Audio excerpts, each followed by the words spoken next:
Okay, moms, I know exactly what you're going through right now. You feel like you are a full time chef in the kitchen cooking every single minute. So, today we have some creative, fun lunch ideas for kids that will keep it interesting and delicious. Christina Vanni is an award winning cook. She's a TV host and culinary expert for thespruceeats.com and The Biggest Loser. Great to see you, Christina, joining us live via FaceTime. Yeah, so good to see you. So good to see you too. And I think it's such a struggle right now for parents who are just trying to get meals on the table because it seems like kids are just eating all the time.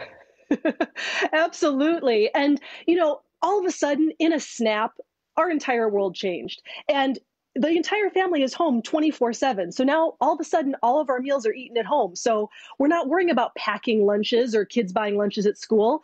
We got to make lunch at home. So that's why now more than ever, there's a few tips to think about. So, one, make the recipes quick and easy because it's chaotic. Parents are working from home, kids are doing their schoolwork, so it's all about meals that are quick and easy. And then second, I think this is a really good time to get kids involved in the meal preparation process. So that's another thing to think about.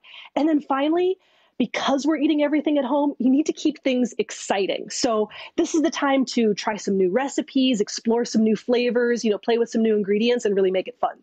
See, I like that idea because I think, a lot of times we're used to thinking, what's for dinner? What am I going to make for that Yes. evening meal and have the whole family maybe sit down? But now all of a sudden, we're out of our routine with lunch in particular. So I love that you have fun, creative, delicious ideas for lunch and you're sharing a few quick and easy recipes because I always love when you say quick and easy. That's like music to my ears. Yeah. All right, so let's start with one of your favorites.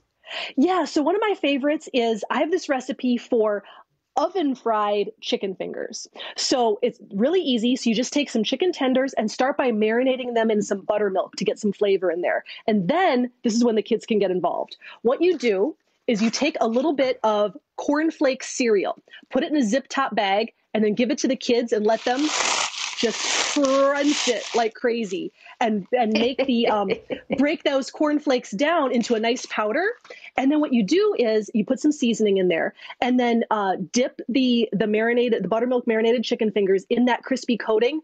Put it in the oven. It gets so nice and crispy. You think that you're eating fried chicken, but it's much healthier and much easier. Well, and kids love to dip stuff. And what I like about this recipe is you can have your honey mustard fan, you can have your ranch dressing fan. You can satisfy everybody. Absolutely. Make a little dipping station so kids can have fun with that. And then also, if you're thinking about a side dish to go with this, you can make a really easy coleslaw. So first, do yourself a favor, just get that bag of the pre-shredded coleslaw mix or some shredded cabbage.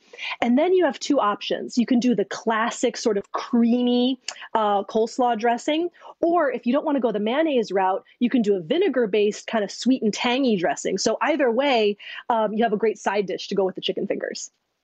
I love that. And I know, Christina, that people can go to thespruceeats.com and look up these recipes. I'm also going to remind people in just a little bit to visit our Morning Blend website for the recipes that you shared with us. So thank you so much for doing that. And now I want to move to another twist. And it seems like it's snack time all the time, but this is sort of that afternoon time, that after school snack time. Yeah. So even if the kids aren't going to school, they're still going to want the after school snack. So here's this recipe is so fun and it kind of has a little bit of a story behind it.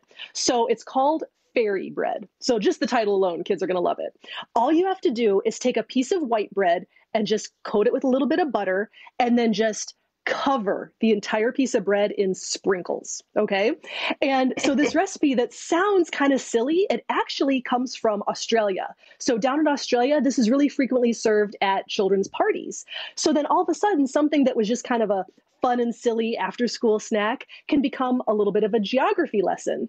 And then also people have asked, where does this name fairy bread come from? And there's lots of different theories, but some people think that it's from a poem by Robert Louis Stevenson. So then all of a sudden you can take this little after school snack and turn it into a bit of a literature lesson as well. See, I think that after school snack is one every kid is going to love. If people are worried about keeping it healthy, they could always serve it with some cut up veggies and guacamole or hummus too. Absolutely. Yeah. I mean, obviously this is something that's just kind of fun, but you can kind of tie it in with some of the homeschooling lessons as well with geography and literature. I think that's great. I love the fact that it's creative, it's easy, it's fun, and it looks delicious too. Thank you so much, Christina. Thank you. Absolutely. And again, we mentioned that website earlier, thespruceeats.com, but you can always go to our website, themorningblend.com. Christina was nice enough to share her recipes with us, so you can check it out there and find more on those chicken fingers as well as the fairy bread.